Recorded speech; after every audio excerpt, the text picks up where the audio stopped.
This is a special edition of Macro Voices with hedge fund manager Eric Townsend, the premier financial podcast targeting professional finance, high net worth individuals, family offices, and other sophisticated investors. Now, for this special edition of Macro Voices, here's hedge fund manager Eric Townsend.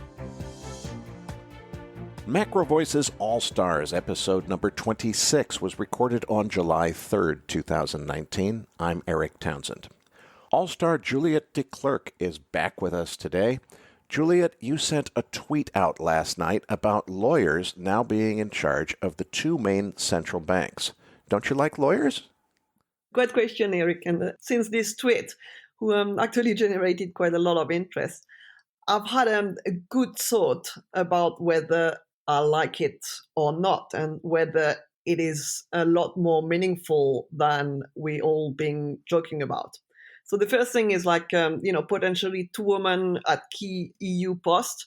What's not to like about it? But Lagarde at the helm of the ECB, I think, is especially interesting. And in fact, I did think that she was going to get one of the main posts, but the ECB one is the one that is most impactful on the market. At least I hope it will be. Because of her comment that negative rates were good for the world, which were reported in the WSJ, investors have assumed that she might be the most dovish of all potential appointees, and that her appointment meant a summum of financial repression. Now, don't get me wrong, financial repression has been my main theme this year, and a very successful one. But clients ask me more and more, what's the end game? And I actually think that Lagarde could mark the transition to the so-called end game. Well, at least I hope she is. Well, that's very exciting, Juliette. So what's the end game? So think about this. I did highlight in my tweet that the two main central banks are now led by lawyers. But she's much more than a lawyer. Lagarde's expertise is much more fiscal than monetary, given her former role as French finance minister and head of the International Monetary Fund since 2011. Also, bear in mind here, it's not only Draghi that's leaving, but his entire team. So we're talking about the fact that when Lagarde potentially takes over later this year, I think it's in November, the only trained economist at the ECB will be Philip Lane. But hey, who needs monetary experts or academic economists when monetary policy is basically over as we know it? Well, at least in Europe. QE was designed to compress peripheral spreads, but they're already at the tight. Meanwhile, France can now borrow at negative rates for up to 10 years, and soon Spain will follow. So the only thing achievable with a new dovish package that everybody is talking about per September is really just to try and cap euro strength when the Fed actually starts cutting.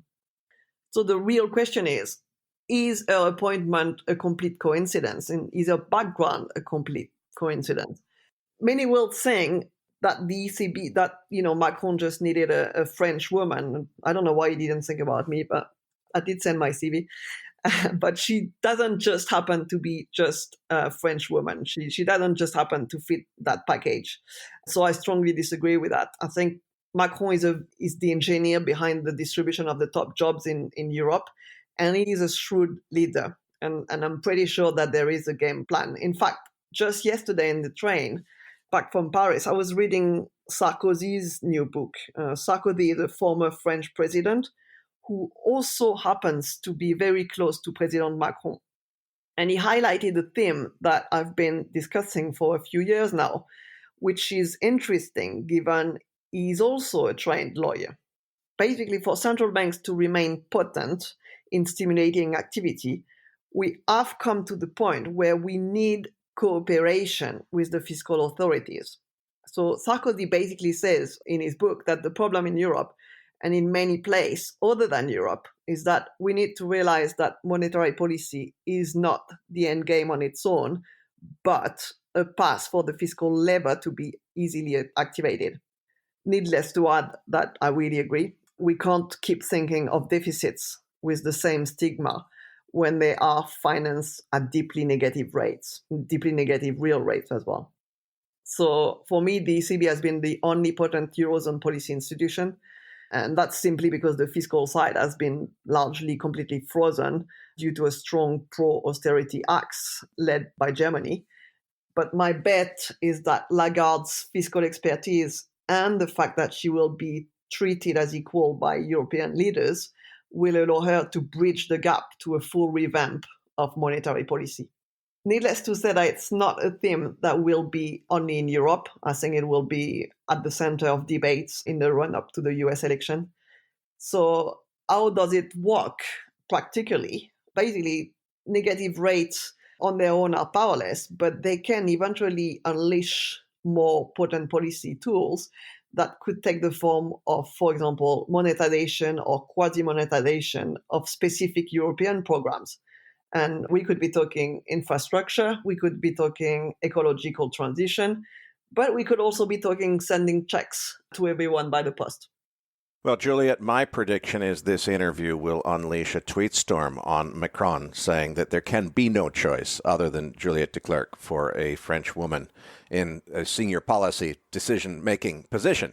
But for now, let's come back to these monetary policy, infrastructure spending programs and so forth that you're talking about.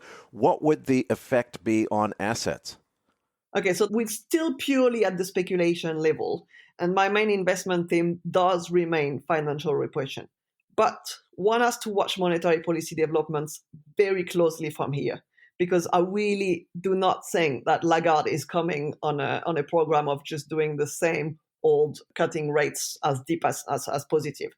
And if I'm right on that, if we are sort of like embracing monetization or quasi-monetization in Europe, it is a game changer. It's a game changer for inflation. It's a game changer potentially for productivity. And obviously it's a game changer in the end for rates and for assets in general, which are all priced on financial repression. But that, again, all relies on Lagarde having much larger ambitions than focusing on ways to get rates lower to basically pump assets. Okay, so do we like lawyers after all? So to come back to your initial question, I think in this particular case, it is completely fitting to give the job to someone who will have direct access to the Eurozone leaders and has a heavy fiscal background. I think she basically has the credentials to move forward with crafting a new policy process that does not exclusively relies on financial repression. In this vein, the planned disappearance of traditional and dogmatic economists is undeniably a good thing and potentially a game changer. And I'd like to add as well, and that was a theme that I developed, I think, on Macro Voice in November, that financial repression is one of the reasons, is one of the macro reason for the yellow jacket movement to really start. It's the source of inequalities and etc. And it is something that must be high on Macron's thinking. So, I think I'm on something here. Stay tuned. Okay. Well, Juliette, we are definitely going to stay tuned, and we'll look forward to getting an update from you in a couple of weeks. I'm sure by that time, #PutJulietInCharge will be trending on Twitter. At least that's my prediction. So, folks, be sure to stay tuned for a whole bunch of more exciting content coming this holiday weekend. We've got John Netto coming on the main Macro Voices podcast on Thursday night. We've also got Dr. Pippa Malmgren on All Stars on Friday. So be sure to stay tuned for that, and everybody enjoy your holiday weekend. For the Macro Voices Podcast Network, I'm Eric Townsend.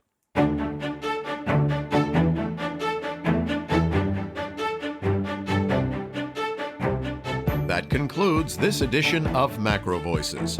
Be sure to tune in each week to hear feature interviews with the brightest minds in finance and macroeconomics. Please register your free account at macrovoices.com.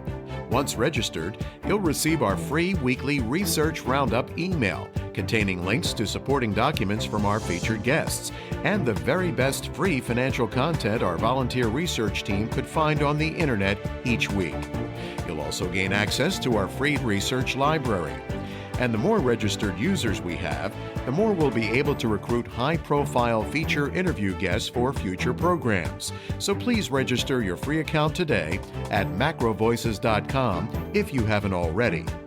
You can subscribe to Macro Voices on iTunes to have Macro Voices automatically delivered to your mobile device each week, free of charge.